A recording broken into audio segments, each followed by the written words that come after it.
Sveiki visi konferencijos klausytojai. Ir su jumis ateinantį pusvalandį kalbėsiu aš, gyvensenos medicinos specialistė ir holistinio ugdymo instituto lektorė Giedrė Linauskaitė Strumilienė. Sveiki, sveiki visi ir aš, Evelina Nevardauskaitė Rudzikienė, šeimos gydytoja, endobegenikė ir irgi holistinio instituto lektorė.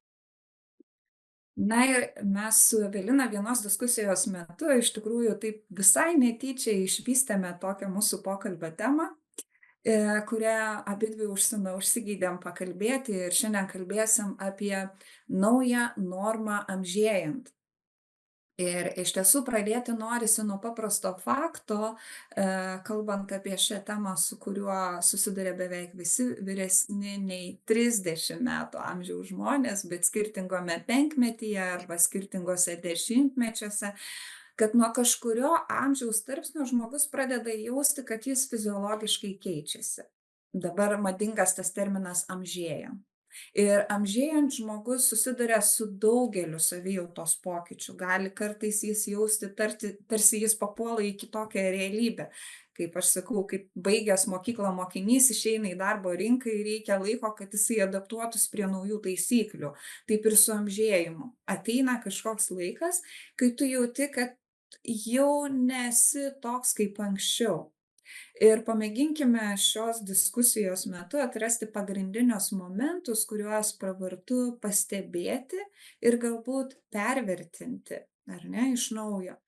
Ir norisi pradėti galbūt nuo pačio tokio bazinio pokyčio, kurį žmonės dažniausiai sieja su amžėjimu, tai nuo miego funkcijos. Būtent miegas e, yra tas dažnu atveju atskaitos toks taškas daugeliui žmonių, kad jau aš amžėju, jau aš senstu, galima taip sakyti, ar ne.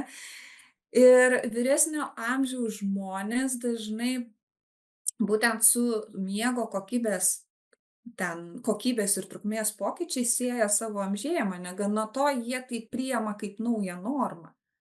Ir kad tai yra kažkokia nauja norma, yra tik dalis tiesos, ar ne, nes jos amplitudė yra gana plati.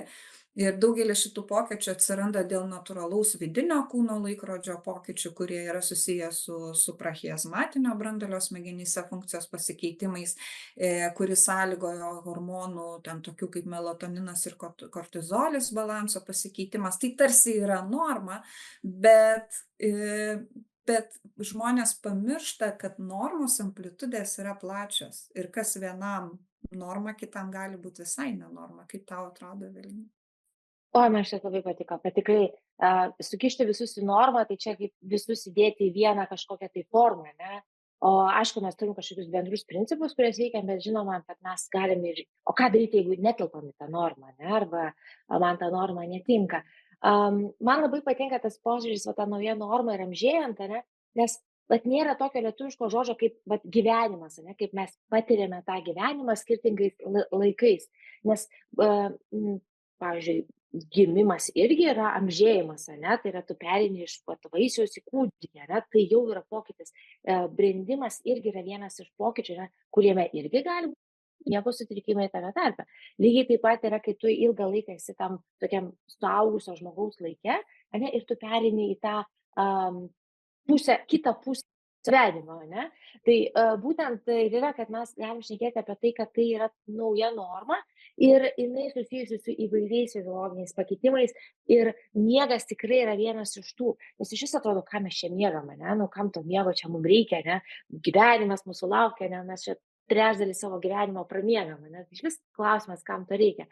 Bet tas miego mechanizmas yra labai įdomus, nes tai yra vienas iš būdų pirmiausia mum atsinaujinti, ane, nes daugybė fiziologinių kūno procesų yra tada, kai mes esam tam giliam miege ir tuo metu, kai mes iš tiesų nevalgome, ane, esam tam tikroj ketozėj badavime ir ten vyksta didysis mūsų organizmo atnaujinimas, o mūsų ta asmenybės dalis kažkur dingsta, ane, jinai kažkur iškeliauja, ten sapnų karalystė ir tas atsiskyrimas, ane, ir yra, kad tas kūnas mūsų atsinaujina.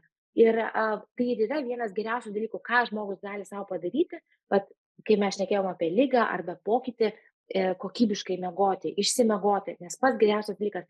Melatoninas, apie jį daug šnekam, jisai turi daug įvairių funkcijų, veikimo susijusių su serotoninu ir ko, bet man labiausiai įdomiausias dalykas, kad vienas stipriausių natūralių organizmo antioksidantų. Prasme, viską, ką padaro kortizolis, melatoninas neutralizuoja. Prasme, tiesiog fiziologiškai. Tai mes, aišku, galim, kad ten tabletytę gerti to melatonino, beje, dabar yra mažų dozių tabletės melatonino, tai labai įdomu antioksidantas, bet visą laiką geriausia, kai mes patys pagaminam savo tą melatoniną.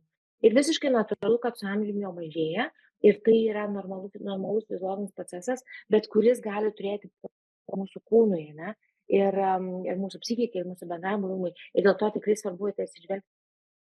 Aš galvoju, kad truputėlį žmonės klaidina, vat irgi tas edukavimo trūkumas, ar ne, kad tai kaip, kad gali skirtis ir leisti sau skirtingai miegoti, nu, jeigu palygintume, kaip mes miegojom ten 25 metų, ar ne, 20 ar dar anksčiau, ir kaip mes miegam po 40, sakykim. Daugeliu atveju vat prasideda jau tie pokyčiai kažkokie, kad, aha, jau kažkas keičiasi, kažkaip aš jau kitaip miegu, ar ne? Mhm. Ir vat būtent žmonėm edukavimas žmonių, kad kitaip miegoti yra va tavo nauja norma, bet išsiaiškinkim, ar tu teisingai miegi, ar ne, ar tu tikrai išnaudoji savo fiziologinius resursus tinkamai. Va čia labai svarbu, todėl kad dažnu atveju, kada aš važinėju po seminarus, pastebiu tokį dalyką, kad kai žmonėm išaiškini mechanizmą, kaip išsiskiria mūsų organizme melatoninas, kada jisai išsiskiria ir kad mes turime miegoti tamsoje, be jokių šviesos dirgiklių, mažiausiai 10 valandą eiti miegoti. Ir tada mes gausime maksimalų kiekį melatonino, nesvarbu, kiek tau metų. Ar ne, ir kuris padaro, kaip aš sakau, kūčias tavo kūne, nes nu, viskas atsinaujina, visi hormonai atsinaujina, visos funkcijos atsinaujina, atmintis, ten kognityviniai dalykai, ar ne.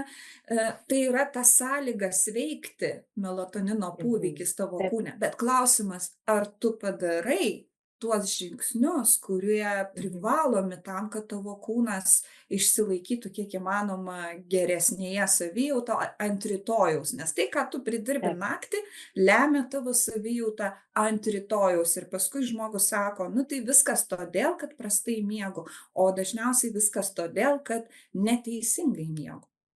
Taip, taip. Atrodo pats lengviausias dalykas, ką mes mokam kvėpuoti, miegoti, bet iš tiesų tikrai mums reikia mokytis vėl iš naujo, kaip miegoti, ne, tai tampa tikslas, o nebe tokia savaiminė duotybė, ne, kad mes turim tą daryti. Dažnai mes mokinam kvėpuoti kitus, ne, žmonės, tokių, bet atrodo visiškai banalių fiziologinių dalykų, kuriuos mums reikia padaryti. Bet būtent su amžiumi, ne, arba amžėjant, arba ateina įvairūs hormoniniai pokyčiai, tarkim, baigėsi vaisingas periodas, ne, ir mes turim perėti į tą naują būseną, ne. Žmogus nėra vien tik tai vaisingumas, ane, mes esam daugiau negu tik tai viena mūsų dalis, bet su vaisingumu susiję hormonai arba hormonų pokyčiai, jie turi platų veikimą mūsų kūne. Tai nėra vien tik tai vaisingumo praradimas, ane, bet kaip minėjau, yra estrogenas. Tas estrogenas arba testosteronas yra tokie hormonai, kurie atrodo, kad jie yra susijęs su antriniam lytiniam funkcijom, bet iš tiesų ir estrogenas ir testosteronas yra atsakingi už baltymo gamybą. O kas yra pagrindinė gyvybės sąlyga yra gaminti baltymą ir nuskaityti savo DNR. Tai kai keičiasi estrogenų kiekis, jisai paveikia visą kūną, lygiai taip pat kaip ir testosteronas. Vyrai irgi patiria andropauzę, ne tik tai moteris. Tik tai vyro andropauzė yra šiek tiek švelnesnė ir jų testosterono kritimas vėl priklauso nuo normos, kiek turėjo prieš tai tą testosteroną, bet šiaip jisai nukrenta 10-20, jau labai kraštutiniais atvejais 45%, ane? Nors jau dabar mes tikrai šneka, jau mano vieni pacientai sako, o čia mums reikės leistis testosteroną jau su amžiumi, čia atrodo irgi ta nauja norma, ne? Moters estrogenų kiekis jisai gali kristi per 80% nuo pirminio lygio. Tas neįsivaizduokite, tavo 50 metų, ne, ir tavo estrogenų kiekis krenta šitiek daug. Ir tas estrogeno veikimas yra platus. Apie kažką esam girdėję, kad ten kauluose jisai kažką daro, ne? Bet labai man įdomus dalykas yra tai, kad estrogenas veikia smegenyse, smegenys turi estrogenų receptorius. Ir yra tokie labai faini dabar skenai smegenų, kur rodo, kaip estrogenų receptoriai buvo vaisingame periode ir kaip jie atrodo tada, kai yra jau menopauzė.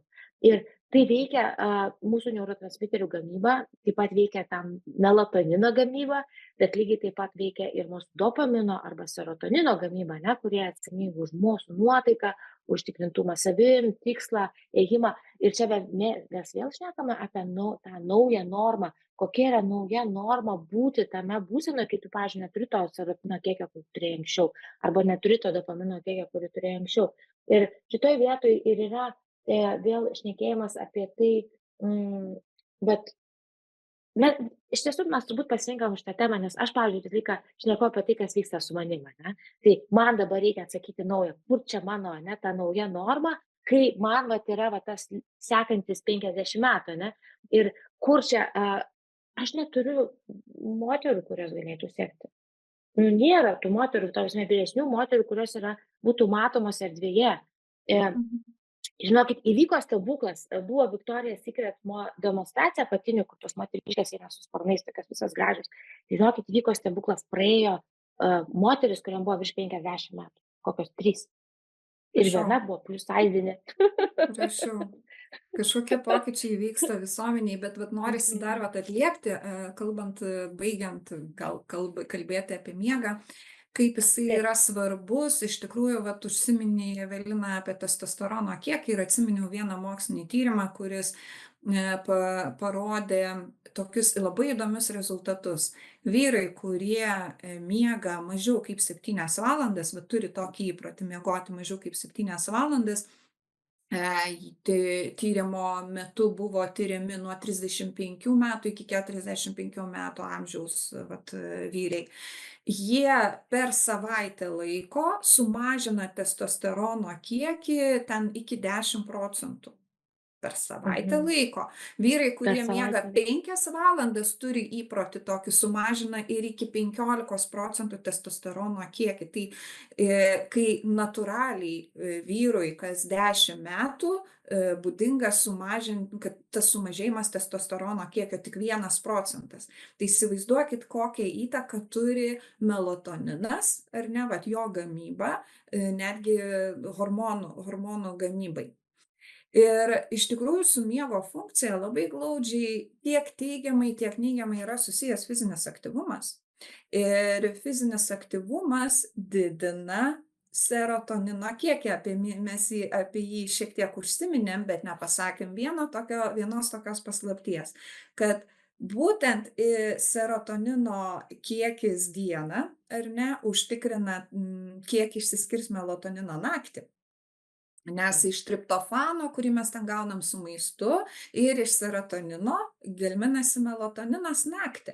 Taip. Taigi labai įdomus yra tyrimai apie fizinio aktyvumo ir miego sąsajas, kad vat, būtent fizinis aktyvumas dieną užtikrina ilgesnį miegą naktį. Pavyzdžiui, yra tyrimas, kuris rodo, kad 30 minučių fizinio aktyvumo dieną miegą prailgina net 15 minučių. Įsivaizduokit, tai žinant tą ir žinant savo miego trukmę, ar ne, mes galime tiesiog manipuliuoti šitą informaciją ir sakyti, okei, tai reiškia, aš noriu pusvalandžiu ilgiau miegoti, tai pusvalandžiu ilgiau pasportuok. Bet gyvenimas nepritekliaus visuomeniai iš tikrųjų suformavo naujus šio vidutinio amžiaus žmonių įpročius, kurie lemia tai, kad žmonės linkę daugiau sėdėti, daugiau valgyti ir daugiau leisti savo malonumo. Ir va būtent fizinio aktyvumo srityje galima rasti nemažai dviprasmybių susijusių su malonumo riba, kurios neišnarpliojus, kol neatsakomai klausimą, kokio tikslo aš siekiu, mes galim pasiklysti, nes daugeliu atveju yra rekomendacija siekti fizinio aktyvumo iki kol tau malonu. Ir čia aš nelabai noriu sutikti, nes pati, kada tarnauju kariuomenėje, žinau, kad jeigu man nebūtų nubrėžtos ribos, iki koks mano fizinis aktyvumas turi būti pagal amžiaus grupę, aš greičiausiai likčiau toj malonumo zonoj ir nesistengčiau savęs forsuoti ir niekada nepažinčiau, kad mano kūnas gali žymiai daugiau. Ir kuomet tu fiziniam aktyvume užsibrėži tikslą, kad šiandien aš pasiekiu tiek ir aš noriu išlaikyti dar bent keletą metų tokį patį lygį, ir tai kainuoja beje kartais visai nemalonių pastangų, va tada tu matai, kad tavo kūnas, nu, jisai lieka dar toks jaunas, tu dar jį jauti tonuse. Vieno tyrimo, kuriame dalyvavo daugiau kaip 5 000 suaugusių nuo 20 iki 84 metų, rezultatai parodė, kad suaugusieji, kurie kasdien 5 dienas per savaitę bėgiojo mažiausiai 30-40 minučių, prailgino savo telomerus. Telomerai yra chromosomų nukleotidų galūnės, jie yra tarsi mūsų biologinis laikrodis ir labai koreliuoja su amžium. Kiekvieną kartą, kai ląstelė dalijasi, mes prarandam mažą galinę dalį. Todėl, kuo vyresni tampam, tuo trumpėja mūsų telomerai. Taigi minėtas tyrimas parodė, kad didelio intensyvumo treniruotės tai nėra apie malonumą. Būtent turėjo žymiai geresnį efektą telomeram ir tie tiriamieji, lyginant su sėdimą gyvenimo būdą gyvenančiais, prailgino savo biologinį amžių 9 metais. Įspūdinga, ar ne? Tačiau žingsniai faktas su amžėjimu turi būti adekvatus ir su kuo aš susiduriu, ar ne, su žmogaus edukavimu, kaip palaikyti tą fizinį aktyvumą, kad jis tau netaptų paskutinis taškas, ar ne? Nes daug infarktų ištinka tada, kai 40-mečiai pradeda sportuoti ar ten įrodinėti patys savo, kad jie dar visi jauni, ar ne? Jo, čia tas yra, kad jie vis dar nemirtingi ir aš dabar nubėgsiu maratoną nepasiruošęs, ne? Tai aišku, kad šitoje vietoje labai, matai, ta dovana 9 metų, ne? Mes taip svajojame, ne? Kaip prailginti tą gyvenimą, o tiesiog ta dovana 9 metų, yra sveiko ir ne tai, kad gyvenimo trukmės, ne? Bet tos sveikos gyvenimo trukmės, kai aš galiu džiaugti savo gyvenimu. Man labai, man labai svarbu paminėti dar tokį dalyką, kad vienas dalykas yra fizinis aktyvumas, bet kitas dalykas yra koksai tas fizinis aktyvumas, ne? Nes anksčiau buvo mada, kad visos turi būti lieknos, ne? Ir tas fizinis aktyvumas buvo toksai skirtas tą raumenį padaryti ilgą arba kažkokie aerobiniai pratimai, ne? Kuris kvėpuoja, būtų atsirado lankstumo ta mada, ne? Arba kažkokių. Bet fizinis aktyvumas tai yra iš esmės apie koordinavimą, apie gebėjimą atlikti kasdienius dalykus, ne? Arba kažkokius dalykus, kurie reikalingi. Ir ką noriu paminėti apie tai, kad tarkim, anksčiau sporto salės buvo, nežinau, gal man taip nepasisekė, ne, kad kur aš eidavau, ten vyrai ten demonstruodavo savo ten tos raumenis ir moteriškės ten tais rūbelis. Tai labai svarbu yra rasti tą saugią vietą, ne, arba tą būdą, kaip sportuoti, kad būtų ta palaikanti vieta. Ir kitas dalykas, moterim vyresnėm moterim šalia visų kitų dalykų, kurie nebūtinai yra malonus, reikia pradėti kilnoti svorius. Kas atrodo labai keista, kur čia dabar jau kilnot svorius, ne? Bet būtent tam, kad kaip apsaugoti kaulus nuo osteoporozės, tai yra nuo kaulų retėjimo. Vienas dalykų, nes estrogenai yra labai atsakingi už tai, kaip atstatyti kaulą, jie yra tam, kad kalcis grįžtų į kaulą. Ir kai estrogenų kiekis krenta į tos palaikančiosios normos, labai svarbu palaikyti visą skeletą darbinėje būsenoje. Tai būtent tinkamas svorio apkrova, nes svorio kilnojimas labai reikalingas moteriai, kuri eina per įvairius amžiaus.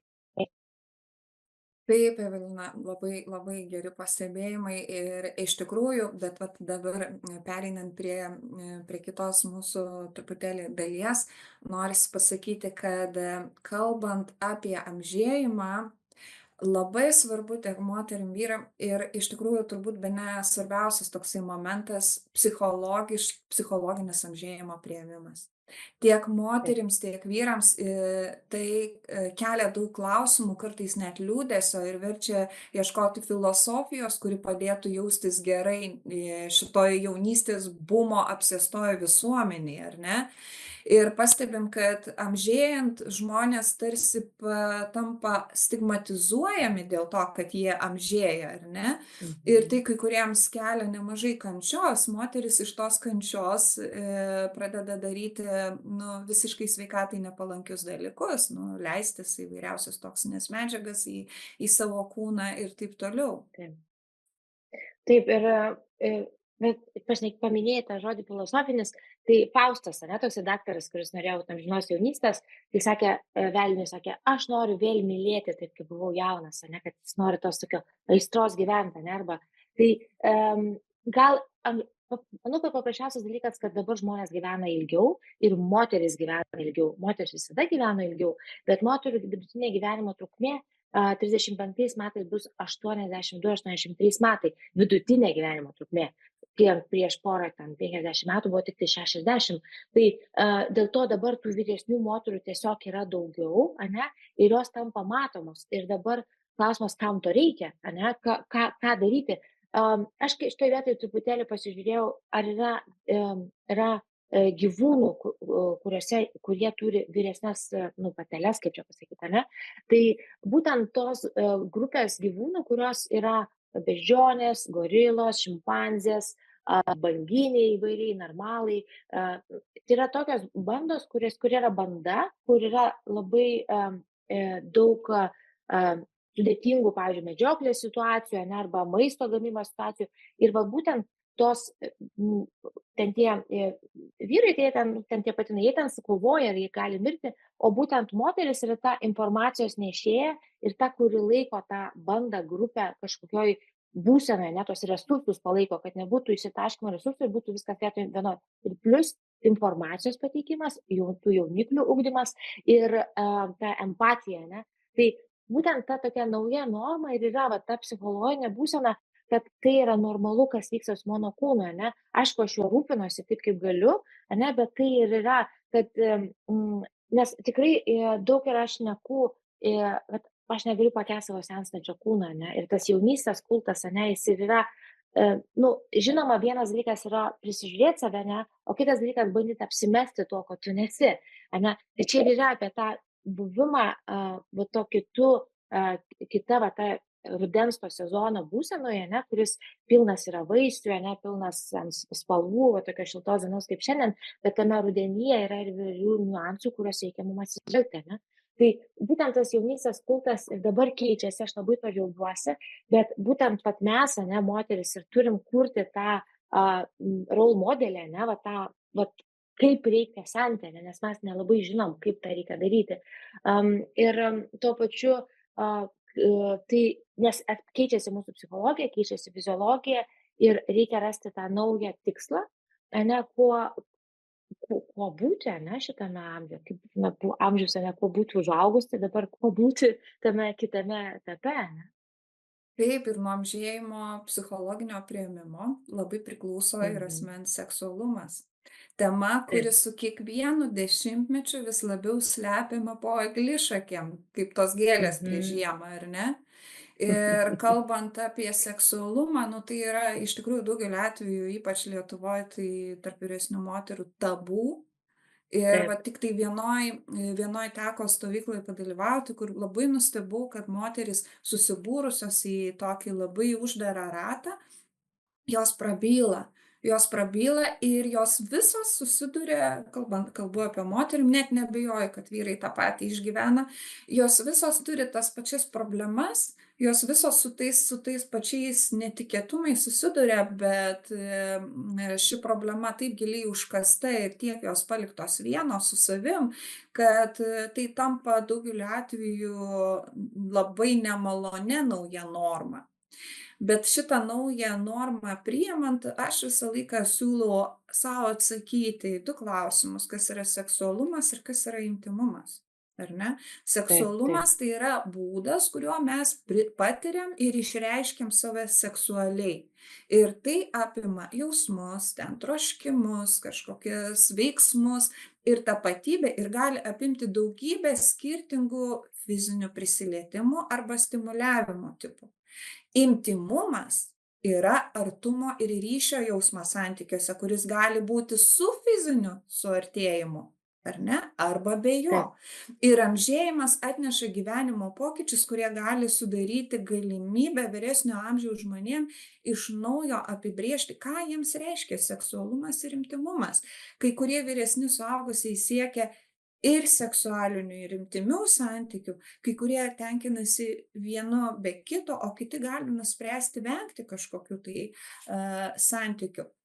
Bet prieš nusprendžiant vengti kažkokių tai, nu, seksualumo arba intymumo elementų, iš tikrųjų reiktų, aš manau, atsakyti į klausimą, o kodėl aš staiga nusprendžiau to vengti, ar ne? Mhm. Ir ar nėra Bet tai priemonių šitoj naujoj realybėj tai padaryti nauja norma, prie kurios aš prisitaikau.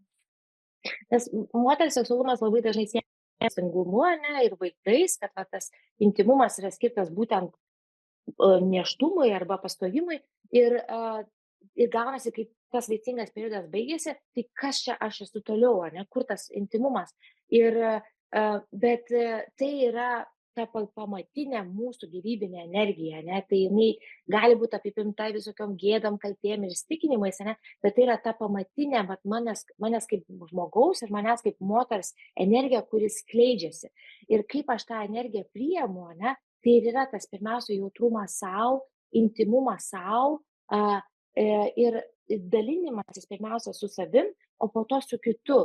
Ir yra įvairūs sluoksniai to, ne? Tai nėra vien tik tai kažkoks lytinių organų funkcija, ne? Tai yra bendražmogiškas dalykas, kuris yra ir fiziologiškai labai reikalingas. Aš kaip tik prieš ruošiantis pasikėliau porą mokslinių straipsnių, tai pasirodo orgazmai ir seksualinis intymumas mažina širdies ir kraujagyslių riziką, mažina miokardo infarkto riziką, mažina skausmą, gerina miegą, apie ką mes nuo ko mes pradėjom, mažina stresą. Ir man įdomiausias dalykas buvo tai, kad vis tik tai įrodymai yra tokie, kurie žmonės yra tame gyvybingume savo, ne, tie, kurie patiria tą dalinimąsi, jie gyvena ilgiau. Ir tai yra įrodyta. Vėl ta dovana, ne, kurią mes galim saugoti, tai va būtent tas tikroji ta meilė sau, tikrasis dalinimasis, nemalonumo arba patogumo vaikymasis, ne, kurią mes šnekėjom, ne, bet ta tikroji meilė sau ir ta tikroji meilė artimui mano, ne, kuris yra šalia, kaip aš ją išreiškiu, pasirodo, tai irgi ilgina gyvenimą. Iš tiesų, moters meilės sau pervertinimas ir savo kūno priėmimas yra terapinis dalykas. Ir aš pati neseniai atradau, kad visai pasikeitęs savo požiūris į savo kūną, iš tikrųjų fiziologiškai moterį gydo ir kitaip moteris gali save patirti ir Mhm. atrasti. Ir naujai ir į tą patį, nu, seksualumą pažvelgti, bet viskas prasideda ne nuo to, kad partneris turi dėl manęs kažką padaryti, ar ne? Tikrai ne. Mhm. Kiekvienas turi individualiai su savim padirbti, pažiūrėti į savo vidų ir paklausti savęs, su kokiom problemom susiduriu ir galbūt, nu, tiesiog pamilti savo kūną iš naujo ir priimti, Taip, kad liestis prie kūno, kuris yra tavo asmeninis, yra normalu. Vat taip. nuo šito. Ir jį mylėti, ir jį glostyti yra normalu. Ir negalvoti, ar čia, nu, kaip jisai atrodo. Mhm. Tiesiog mylėti tą dovaną, kokia ji yra. Čia Ir čia ir yra apie formą ir esmę, ane, aš atsiprašau, aš kažkaip iš karto labai sureagavau, nes labai yra tas požiūris išorinis į moterį, ane, kad moteris turi atitikti kažkokius ten įsitikinimus, nors iš esmės moteris yra jos esmė, ane, vyras yra forma, jeigu žiūrėk, testosteronas yra forma, struktūra, o estrogenas yra tas baltymas ir energija, baltymo gamyba. Tai moteris yra esmė, o mes šiuolaikiniai jaunimo jaunatvės kulto visuomenė sumaišėm, ane, ir moterį pradėjom vertinti pagal jos išorinius dalykus, nors moters yra tikroji ta galia, yra jos esmėje. Atsiprašau, kad aš taip sureagavau, nes man kažkaip tas labai rezonuoja, ne, kad vyrai, vat, jie ten gali senti, jiems ten tos raukšlės gali būti, ten jeigu nuotrauka kokia žurnale, tai jie ten Kenas, šitoj Barbiai Kenas buvo su raukšle. Pavyzdžiui, tikrai Barbė jokiais būdais nebūtų galėjus filme būti su raukšle ir būtų sakę, kaip tu čia dabar nesusileido ten to botekso, ne? O Kenas, vat, galėjo būti su raukšle ir jam buvo leidžiama. Tai va tas standartas, ne, ir priėmimas to kūno ir supratimas, kad vienintelis būdas patirti šį pasaulį yra per šitą kūną. Mes neturime kito būdo, ne? Ir tol, kol mes esame šitame kūne, tol mes ir esame va šitame derinyje su savo mintimis, su savo su savo siela, ane, vat tiktai vat šitoje konfigūracijoje mes ir patiriame šitą gyvenimą. Ir būtent tas gyvybingumas, va kaip jis Ir, na, mūsų diskusija eina į pabaigą ir, na, kaip tau atrodo, Evelina, koks toks vienintelis galbūt patvirtintas receptas siekiant įsipatoginti naujoj normoj amžėjant būtų? mhm. Tai va čia ir yra apie tą meilę sau, ane, tai nėra malonumo vaikymasis, kažkokio patogumo laikymasis, bet yra tas tikrasis rūpinimasis savim, tikrasis rūpinimasis savo kūno poreikiais, kuris kūnas dabar pereina per tam tikrus iššūkius, ane, girdėjimas to iššūkio, buvimas budriu tame iššūkyje, ane, išbūti budriu tame diskomforte, kuris vyksta ir tuo pačiu būtent išbūti toj tikrojoje meilė sau, nes negali duoti to, ko neturi. Jeigu tu turi meilę sau, tą tikrąją meilę sau, ne pateisinimą, ne ten pataikavimą, meilikavimą, bet tą tikrąjį mylėjimą, ne, tai tu tada gali ir dalintis tuo tikruoju mylėjimu. Ir galbūt šitame ir yra ta prasmė tos vyresnės moters, ane, kad jinai gali duoti tą tikrąją meilę, tikrą paskatinimą būti tuo savim, tikru savim. Na, o aš iš tavo pusės visą laiką noriu pabrėžti, kad, nu, tikrai ir per praktiką matau, kad sveikos gyvensenos elementų palaikymas, jisai terapiškai veikia visais amžiaus tarpsniais ir kiek tau metų bebūtų, ar 30, ar 40, 50, jeigu žmogus iš tikrųjų su savimi elgiasi ne kaip su amžinai gyvenančiu, o nu, taip atsakingai, išmintingai, ar ne? Ir jeigu žinių trūksta pasitariant su specialistais, nu, jisai išlošia šitame gyvenime. Tai vat gal visiems ir norisi palinkėti išlošti šitam gyvenime tiesiog tą taiką, darną su savimi, net ir amžėjant. Puikiai, nuostabu. Ir tikrai, tikrai linkiu įsiklausyti ir pasidžiaugti vat, šitą išmintim ir tom žiniom ir šitą nuostabią dieną su visa šitas rudeninė saulė. Ačiū, Evelina. Ačiū tau labai. Ačiū labai. Buvo labai malonu.